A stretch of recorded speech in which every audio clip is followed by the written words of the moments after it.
ang mga kwento ng pag-ibig, kwento ng buhay at kwento ng pag-asa dito sa Barangay Love Stories. Love Stories.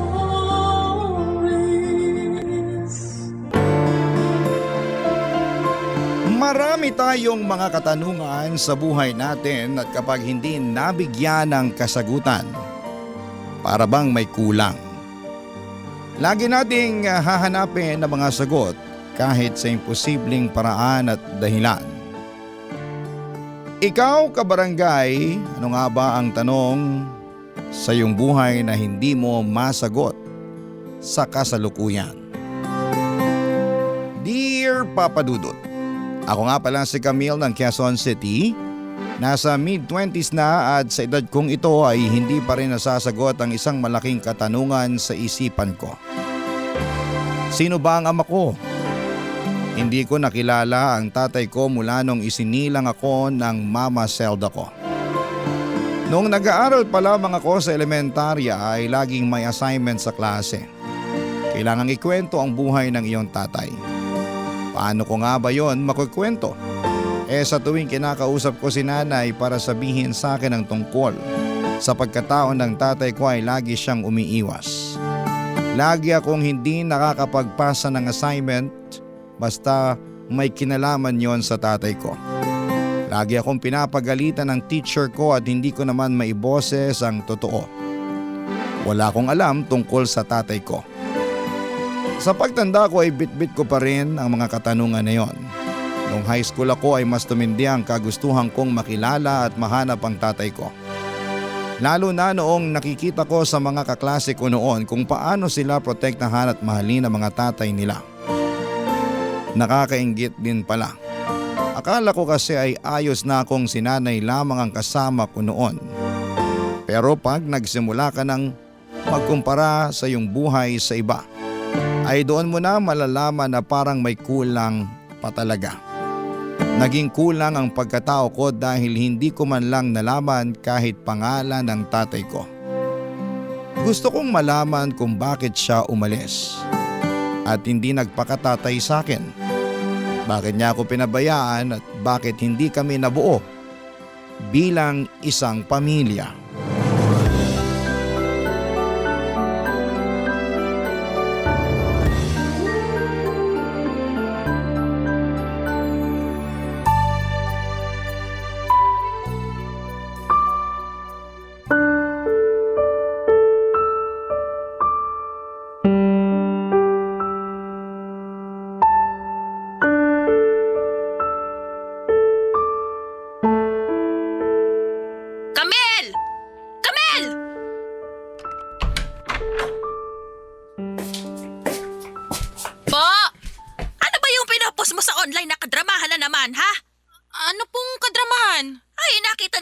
Madel mo ang post mo tungkol sa tatay mo. Napakasumbongera naman talaga ni Tia Madel. Abay, dapat ka lang niya isumbong sa akin. Palibhasa, hindi tayo friends sa online kaya akala mo pwede mo nang i-post lahat. Wala namang masama sa pinost ko. Nag-share lang ako ng post tungkol sa mga tatay. Hindi ko alam kung bakit kailangang masamain niyo yun ni Tia Madel. Mamasamain namin kasi matanda ka na. Pero atungal ka pa rin ng atungal tungkol dyan sa tatay mo. Aatungal po talaga ako kasi wala naman akong alam tungkol sa kanya.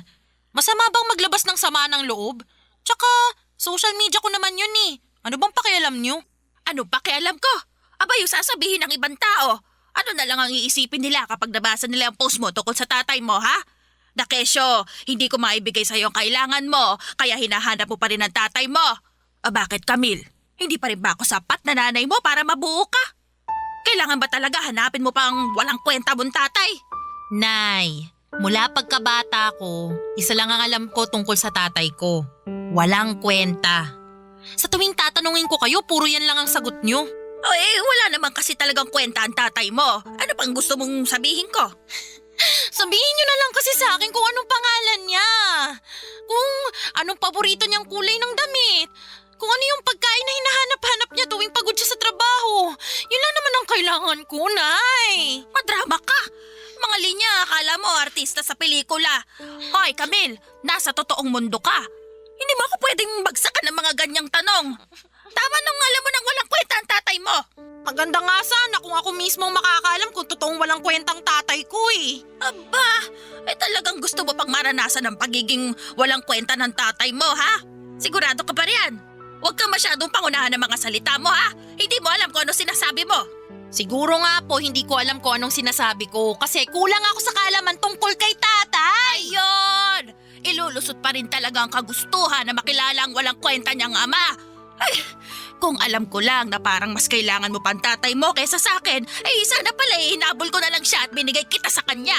Hindi ko naman po sinasabing mas kailangan ko si tatay kaysa sa inyo, Nay. Kaya lang, Hindi mo na lang inintindi kung gaano kahirap sa akin na palakihin kang mag-isa. Tugot pawis ko ang pinundar ko sa iyo, mabigyan lang kita ng magandang buhay. Tapos, ito pa ang isusukli mo sa akin. Nay, wala naman ako Tama sinasabi. na! Huwag mo na akong kausapin. Nasasaktan ako sa mga ginagawa mo. Ay, sige, ganito na lang. Takbuhan mo naman palagi ang online, hindi ba? I-post mo na lang doon yung paghahanap mo sa tatay mo. Baka sakaling maging masaya ka na kapag nahanap mong wala mong kwentang ama. Iwan mo na lang ako. Ako na nagpalaki sa'yo.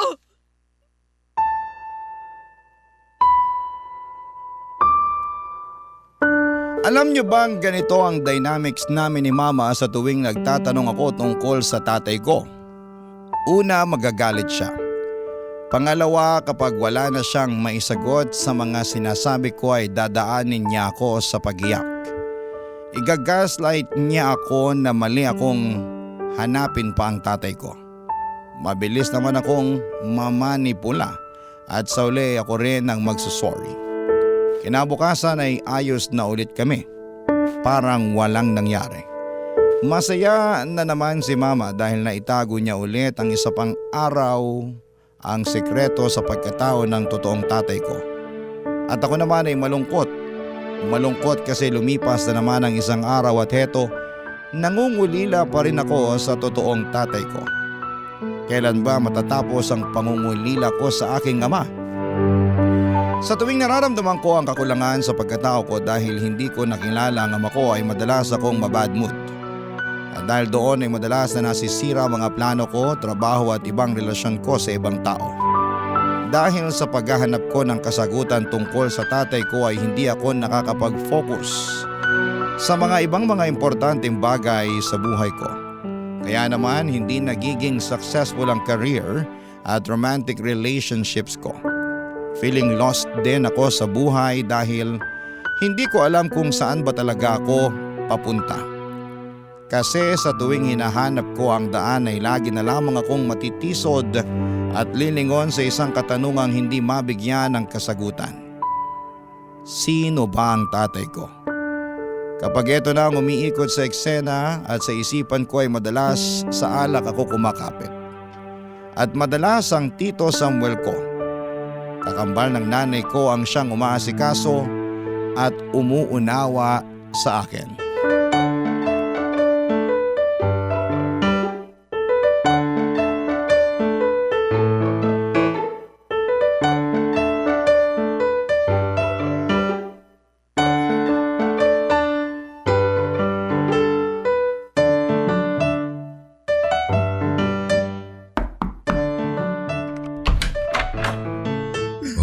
Camille, gising ka na naman. Kilala mo na talaga ako, Tito Samuel. Pwede bang dito muna ako sa bahay mo kahit ngayong gabi lang? Wala naman akong magagawa eh. Nandito ka na. Pasok ka na. Salamat. Parang gumanda ang bahay mo lalo ah. Lasing ka lang. Umupo ka nga muna riyan. Pagtitimpla kita ng kape.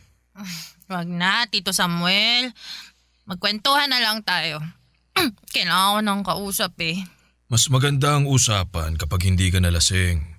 Kaya magkape ka muna. Mas kaya ako makipagkwentuhan kapag lasing. Sige na, please. Kaya mo na akong magmaoy dito. Ikaw talagang bata ka. Ano na naman ba ang nangyari? Nag-break na kami ng boyfriend kong si Luigi. Ha? Di ba si Clyde ang boyfriend mo? Tito, break na kami noon 2 months ago na. Huli ka na sa balita. Ang bilis mo namang magpalit ng boyfriend. Sayang naman ang ganda nitong pamangkin mo kung hindi agad maghahanap ng kapalit, di ba? Ay, naku ka, Camille. Ano bang nangyari? Bakit ba kayo naghiwalay ng Luigi na yan? Hiniwalayan niya ako kasi ang nega ko raw masyado. Ang toxic. Kala mo naman siya hindi toxic. Tinanggap ko na ngang may asawa siya. Pumayag na nga ako maging kabit. Tapos, ako pang tatawagin niyang nega tsaka toxic. Teka. Pumayag kang maging kabit? Dito, huwag mo nga sabihin kakampihan mo yung Luigi na yon. Kayo ha? Ako yung pamangkin nyo. Sa akin kayo kumampi. Pamangkin kita. Pero hindi kita kakampihan sa ginawa mo. Pero okay na rin na hiwalay na kayo. Huwag mo nang ulitin yun ha. Hindi ka namin pinalaki ng mama mo para maging kabit lang. Umayag lang naman kasi ako maging kabit. Kasi boss ko siya. Kailangan ko ng kapit kasi nagkakandaloko-loko ko sa trabaho ko ngayon. Hindi ako makapag-perform ng maayos kasi ang daming kumukulo sa isip ko. Ang daming tanong. Di ko alam kung saan ako pupunta. Di ko alam kung anong gagawin ko. Di ko alam kung magiging masaya pa ba ako. Ano bang mga tanong yan? Kahit isa lang, ibagsak mo ngayon. Susubukan kong sagutin. Tungkol lang naman sa tatay ko yung pinakamalaking tanong ko Camille, di ba napag-usapan nyo na to ng mama mo? Alam ko. Alam kong para na akong tanga na umaasa ng sagot tungkol sa tatay ko. Ito na lang pala yung tanong ko. Bakit hanggang ngayon, pinagtatalunan pa rin ng mga tao kung ano yung nauna? Itlog ba? O manok? Kapagod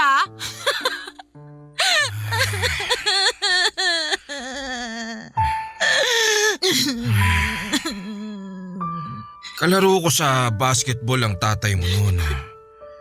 Pinakilala ko siya kay Zelda. Doon sila nagkagustuhan. Henry ang pangalan ng tatay mo. Wala akong picture niya rito dahil pinatapon na lahat ng nanay mo. Lahat ng pwedeng maging halahala namin tungkol sa kanya. Pero nasisiguro ko, kamukha mo siya. Lalo ng mga mata mo. Parehas kayong maputi at singkit ang mga mata.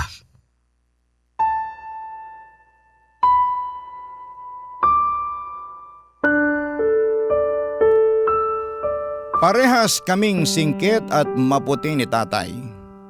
Kaibigan siya ni Tito Samuel at kalaro sa basketball. Henry ang pangalan niya, sapat na ang mga maliliit na kaalamang ito para mabawasan ang mga katanungan sa isipan ko. Masaya na ako sa mga nalaman ko. Hindi ko na pinatuloy kay Tito Samuel ang mga kwento niya tungkol kay Papa. Ayokong malaman ang dahilan kung bakit sila nagkahiwalay ni Mama at kung bakit niya ako inabandona. Ayokong masira palalo ang imahin niya sa akin. Konting kaalaman lang naman ang kailangan ko tungkol sa tatay ko. Kahit nga pangalan lang ay ayos na ako. Isang bagay na pinagdamot sa akin ni Mama. Pero malugod namang ibinigay ni Tito Samuel sa akin. At dahil nga nasagot na kahit konti ang mga katanungan ko ay medyo gumaan ang pakiramdam ko. Yun din ang umpisa na mas lalo kaming naging close ni Tito Samuel. Dahil sa kanya ay nakahanap ako ng father figure. Doon ko nga na-realize na matagal na akong merong tatay sa tabi ko. Si Tito Samuel yon. Bakit pa ba ako maghahabol ng atensyon sa totoong tatay ko?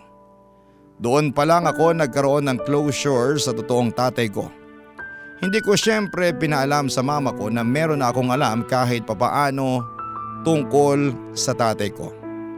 Gusto ko lang din siyang protektahan at hindi saktan dahil alam kong matagal niyang gustong patayin ang imahe ni tatay sa buhay naming mag-ina. At susuportahan ko rin siya doon, Papa Dudut, dahil alam kong nasaktan siya noon ng sobra-sobra dahil sa masalimuot nilang pagsasama, Papa Dudut. Barangay Love Stories. Barangay Love Stories. Ipapakilala ko lamang po sa inyo si Tito Samuel. Kakambal siya ni Mama para silang pinagbiyak na prutas. Magkapareha sa mukha nila. Noong baby pa lamang ako ay kasama namin sa isang apartment si Tito Samuel. Tinulungan niya si Mama na makabangon at buhayin ako. Noong time na kaya na ni Mama na kaming dalawa na lamang ay bumukod na kami kay Tito Samuel. Umalis na rin si Tito Samuel sa apartment na yon at bumili ng sarili niyang bahay. Maganda kasi ang trabaho ni Tito Samuel. Mabilis lang siyang nakapagpundar ng bahay at ibang kailangan niya. Pero kung swerte siya sa karir ay bokya naman siya sa love life. Tumandang binata kasi si Tito Samuel. Ilang beses lang nagkaroon ng girlfriend si Tito Samuel. Grade 3 pa lamang ako noon, tanda ko pa. Si Tita Mila, mabait po si Tita Mila at inalagaan niya si Tito Samuel at ako. Kaya lang ay hindi sila nagkatuluyan kasi nakakilala ng foreigner si Tita Mila. Doon nata na trauma si Tito Samuel at hindi na siya nagkaroon pa ng karelasyon muli.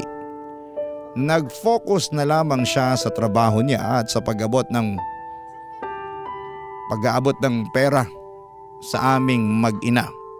Hanggang sa umabot na siya ng 60 pero wala pa rin siyang naging asawa. Ang alam ko ay sinukuha na niya ang paghahanap ng pag-ibig.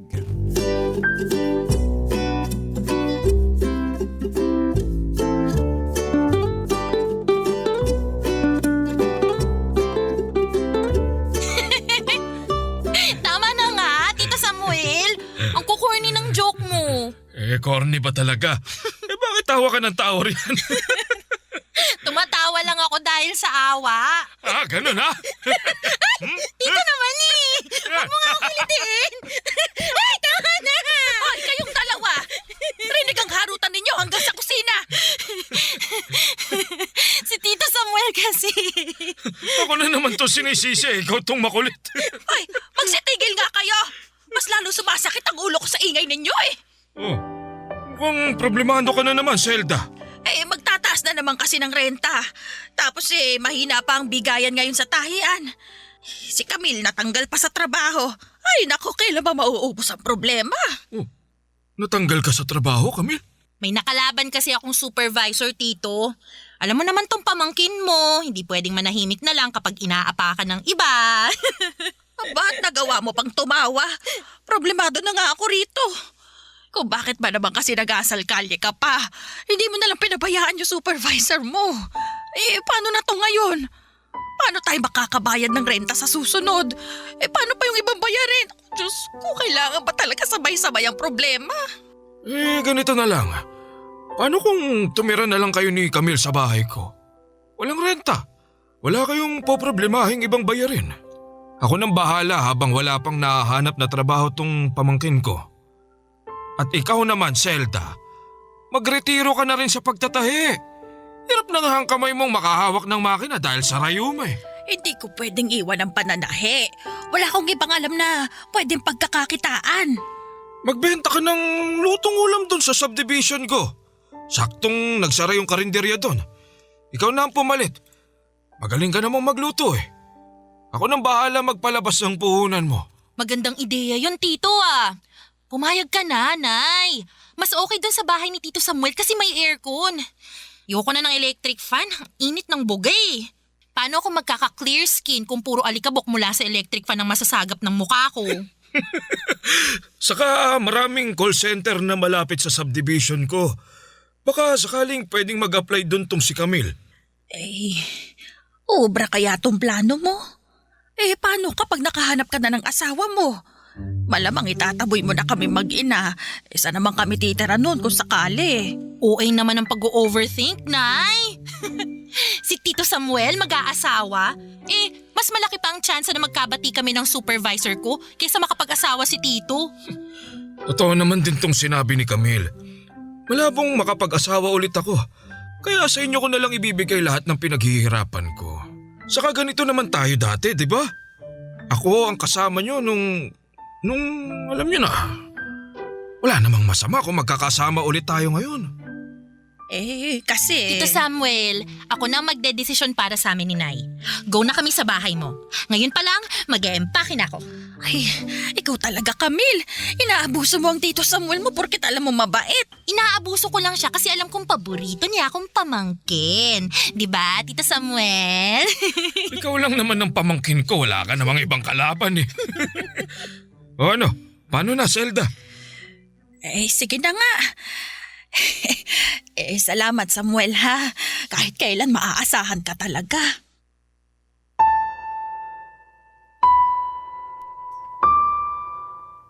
Nakwento ni Mama sa akin noon kung paanong nagsakripisyo si Tito Samuel para sa amin. Nakaramdam daw kasi ng konsensya si Tito Samuel dahil siya ang nagpakilala kay tatay kay Mama. Kaya feeling niya ay cargo niya kami. Halos lahat ng OT sa trabaho tinatanggap ni Tito Samuel. Masiguro lamang na merong pangbili ng kailangan ko noong baby pa lamang ako. Meron nga ring offer sa kanya sa ibang bansa kaya lang ay tinanggihan niya. Ilang buwan pa lang kasing nakakapanganak noon si Mama. Alam niyang vulnerable pa ang estado ni Mama at hindi niya kami pwedeng iwanan. Wala na kasi silang mga magulang dahil parehong namatay noong baby pa lamang sila. Bata pa lamang sina Mama at Tito Samuel, pinasa-pasa na sila sa iba't ibang kamag-anak para maging katulong sa bahay. Hanggang sa nagsumikap si Tito Samuel para makayanan na nila ni Mama na umalis sa poder ng mapang-abusong kamag-anak nila. Doon na sila nagpasyang tumungo sa Metro Manila. Kaya nga walang ibang bukang bibig si Mama noon kundi ang kabutihan at kadakilaan ni Tito Samuel. Saksi naman ako roon. Kahit nga magdalaga na ako ay hindi pa rin niya ako pinabayaan. Lahat ng gusto ko ay ibinibigay niya. Naging tatay talaga siya sa akin. Kapag may hindi maibigay noon si Mama sa akin ay alam ko na agad na kay Tito Samuel ako dapat lumapit. Hindi naman niya ako binibigo kaya nga minsan ay pinagdarasal ko na sana ay hindi na siya makahanap pa ng karelasyon at magkaroon ng anak. Baka kasi mahati na ang atensyon at pagmamahal niya sa amin. Alam kong masamang panalangin yon pero kasi bilang isang anak na hindi nakilala ang ama, natural lang siguro nakakapit ako at hihiling na huwag mawala ang isang tumatayong tatay sa buhay ko. At si Tito Samuel yon, Papa Dudut.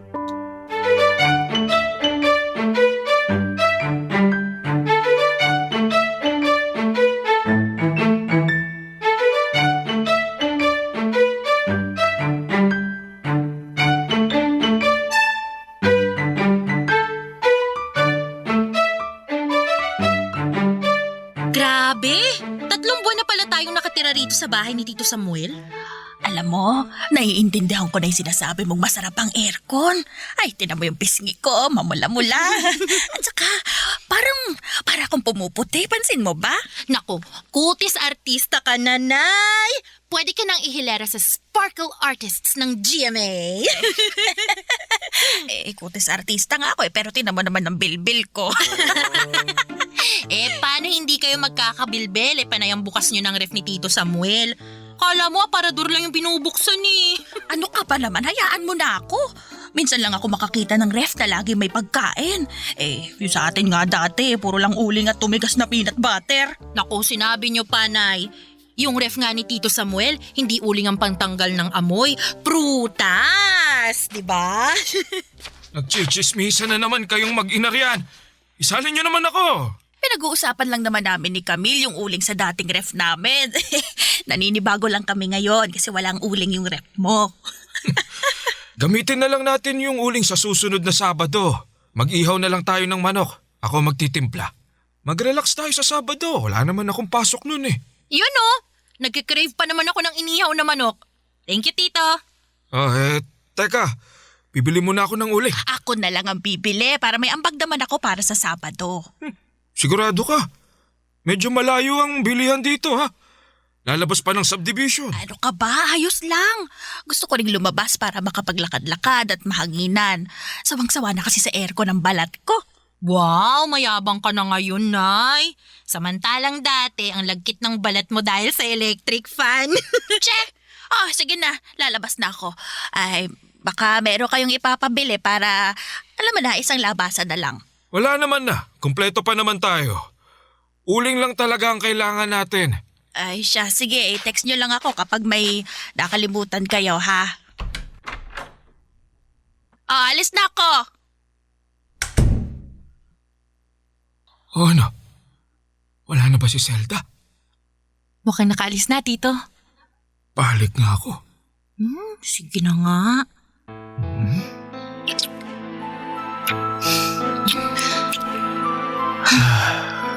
Buti na lang pinasimplehan mo si Mama sa uling. Kanina pa kita gustong halikan, Samuel. Akala ko nga hindi na siya mag-o-offer na lumabas eh. Akala ko hindi uubra yung uling. Pero ang bilis lang niyang kumagat.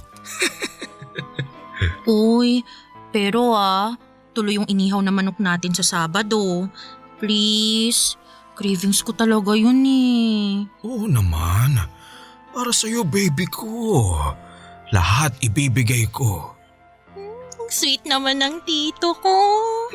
Tito ka riyan. Matapos lahat ng nangyari sa atin. Sa kwarto. Saka mo ko tatawaging tito? Kailangan ko pa rin sanayin ang sarili ko na tawagin kang tito, no? Baka madulas ako pag magkakasama tayo ni nanay. Mahirap na. O sige. Parang may kiliti pa rin naman kapag tinatawag mo akong tito. Exciting! Ano, tara na sa kwarto. Kala ko hindi mo na ako yayayain eh.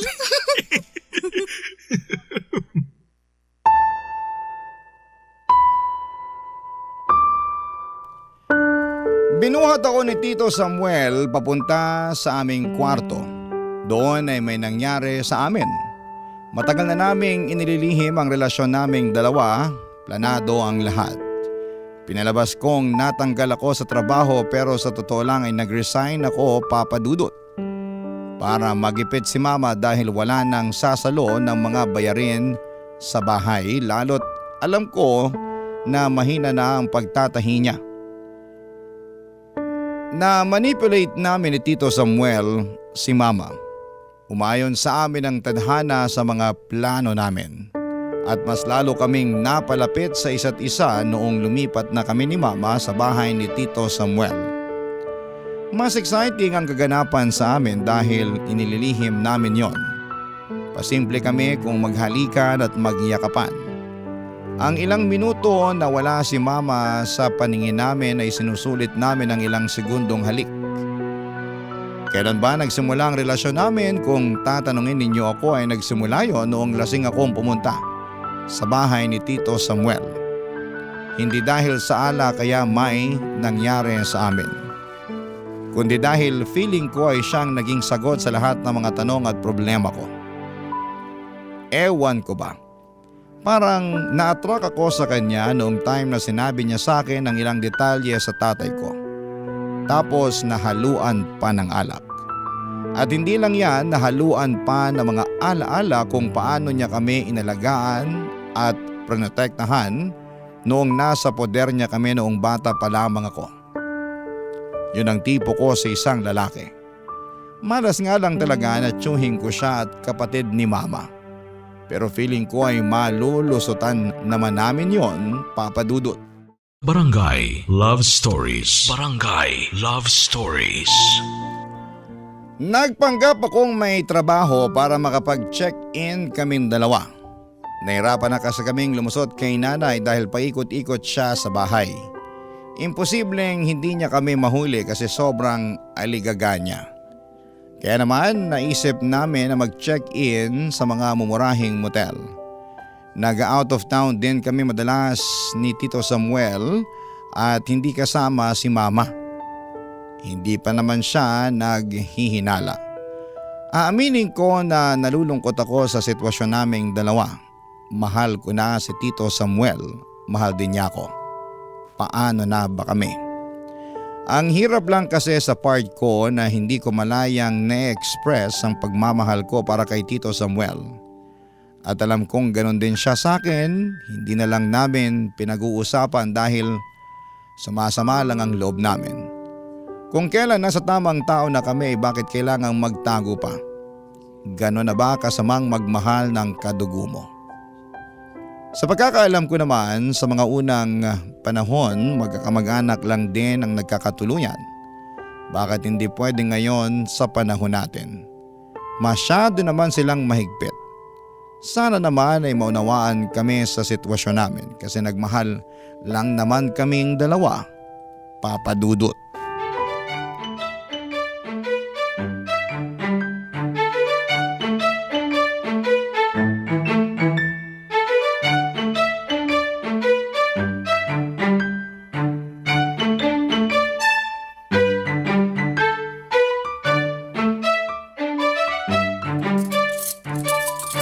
Panalo tong ginataang langka mo, Zelda.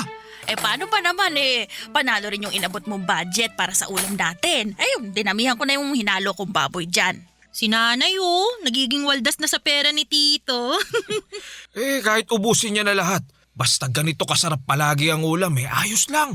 Sorry Tito kung hindi ako marunong magluto. Alam mo namang ganda lang ang ambag ko sa mesa. Samuel nga pala, maiba ako Nakita ko si Leonila nung nakaraan doon sa palengke. Leonila? Yung kababata natin sa probinsya, yung unang crush mo.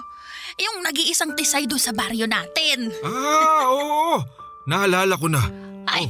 Kumusta siya? Nako, ayun, apakaganda lalo. Parang nasa 40 lang ang muka. Ang kinis at napakatisay pa rin. Swerte ng asawa niya. Nako, ay wala na siyang asawa, patay na. Uy, Nay! Namatayan na nga ng asawa yung tao, pumapalakpak ka pa dyan. Ay, sorry na. Na-excite lang kasi ako. Parang pakiramdam ko gusto ni Lord na magtagpo ulit si Samuel at Leonila. Ano? Ay, naisip ko lang naman kasi baka lang naman ito na yung pagkakataon mo na maligawan si Leonila. Di ba nga nung mga bata pa lang tayo crush na crush mo na yon. Binibigyan mo pa nga siya ng candy at gumamela kapag sinusundo mo siya sa bahay nila para maglaro, di ba? May pagganon ka, Tito? Wag na nga nating balikan ang nakaraan. Baka mamaya matulog pa tong gatasa lang ka. Alam mo ba anak, pakiramdam ko, unang pag-ibig ng Tito Samuel mo si Leonila. Di ba nga Samuel, iniiyakan mo pa nung umalis si Leonila sa atin para tumira sa Maynila. Kaya nga nagpursige ka rin ng mga bata pa tayo na makarating na Maynila para mahanap mo siya. Wag mo nang itanggi ha, mumultuhin ka ng asawa ni Leonila, sige ka. Hindi ko naman tinatanggi na sinabi ko yon. Pero bata pa kasi ako nun. Ano bang alam ko nun? Wala lang yun. Kumain na nga lang tayo. At ngayon na parehas na kayo nandito sa Maynila, bakit hindi mo pa subukang makipagkita sa kanya? Parang ito na talaga yun. Kaya matagal kang nabakante dahil nakareserba naman pala sa'yo si Leonila. Nay, maganda po ba talaga si Leonila? Aba oo, mukhang Koreana. Grabe si Tito, no? Mahilig sa maputi at chinita. Nagkataon lang yun. Ano ba naman to? Kung ayaw niyong kumain, hayaan niyo na lang akong lantakan tong ulam, ha? Tumigil na nga kayo riyan, ha? Ay, Samuel, kinuha ko nga pala yung number ni Leonila. Gusto ka rin daw niyang makita. Ay naku, halata namang nagkagusto rin siya sa'yo noon. Siya pa nga tong nagpaalala sa akin na madalas mo raw siyang bigyan ng gumamela at candy noon. Hoy Samuel ha, dapat ngayon, bonggahan mo na ang ibibigay sa kanya kapag manliligaw ka. Dapat bouquet, yung imported na tsokolate dapat, mga ganon. Yung sikat ngayon na tsokolate ang ibigay mo, yung bang galing Dubai. Ano bang tawag doon ulit? Hoy, nakakalimutan ko ano ba yun? So, liligawan mo nga si Leonila, Tito? Mukhang bagay kayo eh. Pareho ang edad niyo, tsaka first love mo, no? Hindi. Hindi. Ito naman kasing si Zelda kung ano-ano pang binabalita eh. Pero makikipagkita ka nga. Bibigyan mo siya ng bulaklak at tsokolating galing Dubai. Uy, walang ganun oy. Zelda, huwag mo nang paasahin ang sarili mo lalo na si Leonila. Wala akong balak makipagrelasyon ngayon. Ayos na akong tumandang binata. Ay, hindi pwede. Matapos kitang ireto sa kanya ng 3 oras, pumayag na nga siyang makipagkita sa'yo eh. Paghahandaan pa niya raw, nako, siputin mo yon Samuel. Kasi… Nay! Tumigil na nga kayo. Nakakairita na pinipilit niyong ireto to si Tito sa Leonilang yun eh. Tatandaan niyo na, ganyan pa rin ang iniisip niyo. Ano kayo, teenager? Aba, bakit galit ka? Ano bang… Wala na akong gana. nangyari sa batang yon? Halos umalis ang kaluluwa ko sa katawan nang magsimula akong makaramdam ng pagsuka sa banyo. Maputla na ako noong umaga pa lamang ng araw na yon at nakakaramdam ng hilo. Inisip kong dala lamang yon sa kakapuyat ko. Pero noong nagsuka na ako sa banyo ay doon na ako kinabahan. Magdadalawang buwan na pala akong hindi dinadatna noon. Mainitin ang ulo ko at hindi ko maintindihan ang mga nararamdaman ko. Binaliwala ko naman yon kasi sanay akong nadedelay ang dalaw ko, pero malakas ang kutob kong hindi lang basta-bastang nadelay ang dalaw ko dahil irregular ako, kundi dahil may laman ang tiyan ko. Hindi ako lumabas ng banyo noon at panayang katok ni mama sa pinto ng banyo para kumustahin ako. Sinabi ko na lamang sa kanya na napasama ang sikmura ko dahil sa gata, kaya ako nagsuka. Mabuti na lang at naniwala siya. Halos kalahating oras ang lumipas bago ako lumabas ng banyo. Si mama ay nasa kusina na noong mga oras na yon para ayusin ang mga pinagkainan namin. Si Tito Samuel ang inabutan ko sa sala. Kinausap ko siya at sinabi na may posibilidad na buntis ako. Nakita ko sa itsura niya ang magkahalong kaba at tuwa. Habang ako naman ay puro kabalawang ang nararamdaman ko. Hindi ako handang maging ina lalo't ang tiyuhin ko pa ang ama. Paano na lamang ito kapag nalaman ni mama? Pinagaan naman ni Tito Samuel ang nararamdaman ko at sinabing baka naman hindi ako buntis. At dahil lang sa kinain kong ginataan kaya ako nagsuka. Palipasin lang daw namin ng ilang araw, baka umayos na ang pakiramdam ko. Pero hindi na ako mapakali. Kinabukasan ay bumili ako ng PT para malaman ko na ang katotohanan. At doon ay para kong sinabuyan ng nagyeyelong tubig nang makita ko ang resulta, Papa Dudut.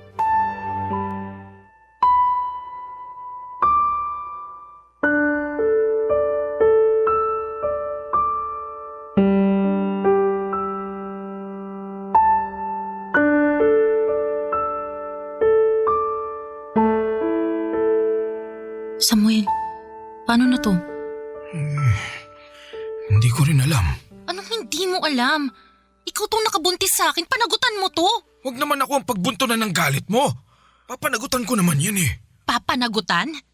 Sa tingin mo papayag si nanay kapag nalaman niya to? Alangan namang ipahako mo sa iba. Sinong tangang lalaki ang papayag? Ikaw kasi tong tanga. Hindi ka nag-ingat. Huwag na nga tayong magsisihan. Parehas naman nating ginusto ang mga nangyari sa atin Pero hindi ko naman ginusto ang resulta eh. Mapapatay ako ni nanay kapag nalaman niya. Paano kaya kung wag nating sabihin sa kanya na buntis ka? Tanga ka talaga, no? Alangan namang ilihim natin habang buhay na may anak ako. Anong klaseng pag-ipit sa tiyan ang gagawin ko para hindi lumobo, ha? So ako itatago rito sa bahay mo yung sanggol para hindi makita ni nanay. Sa motel, magche-check-in na lang din kami. Mag-isip ka nga! Pasalamat ka nga, buntis ka eh. Ang sakit mo naman magsalita. Sorry. Na-stress ako eh. Alam mo namang sa ating dalawa, ako tong magbubuhat sa anak natin. Magtulungan tayo. Naisip ko lang. Gusto mo bang lumayo tayo? Paanong lumayo? Tumakas tayo. Kahit saang probinsya na lang tayo tumira. May ipon naman ako eh. Kakasya na sa atin yun. Paano si nanay? Ibibigay ko na sa kanya tong bahay. Mag-iiwan na lang tayo ng sulat para ipaliwanag sa kanya ang lahat. Pero dapat nasa malayo na tayo nun kapag nabasa niya. Para hindi na niya tayo mapigilan. Sa tingin mo, gagana yung plano mo? Magtiwala ka sa akin. Akong bahala sa inyo ng anak natin. Samuel, mahal kita. Huwag mo kong iiwan tulad ng tatay ko, ha? Hindi. Hindi mangyayari yun. Mahal na mahal kita, Camille. Mga hayop kayo! Hayop! Zelda, kumalma ka. Paano ko kakalma sa mga narinig ko sa inyong dalawa? Samuel, hayop ka! Hayop! Bakit anak ko pa? Patawarin mo ako, Zelda. Hindi ko naman sinasadya eh. Ay, sorry po. Mahal ko na si Tito Samuel. Hindi to pwede! Hindi to pwede! Magkadugo kayo! Pamangkin mo siya, Samuel! Paano mo ito nagawa sa kanya? Hindi ko naman siya pababayaan, Zelda. Aalagaan ko sila ng magiging anak namin. Hindi mo kailangan mag-alala. Hindi ako nag-aalala! Nagagalit ako, Samuel! Galit na galit! Pinagkatiwalaan kita! Bakit? Bakit mo ito ginawa sa akin? Sa lahat ng tao! Ikaw pa talaga mambababoy sa anak ko! Isa ka pa! Napakagagama! Napakagagama!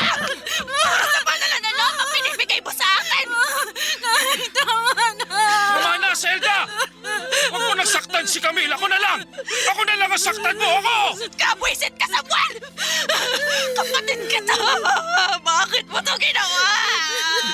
Tama na, Zelda! Nangyari na! Tanggapin na lang natin! Hindi ka ito matatanggap! Nagmamahala kami ni Tito Samuel. Mahimik ka! Baboy kayo! Baboy! Baboy kayo!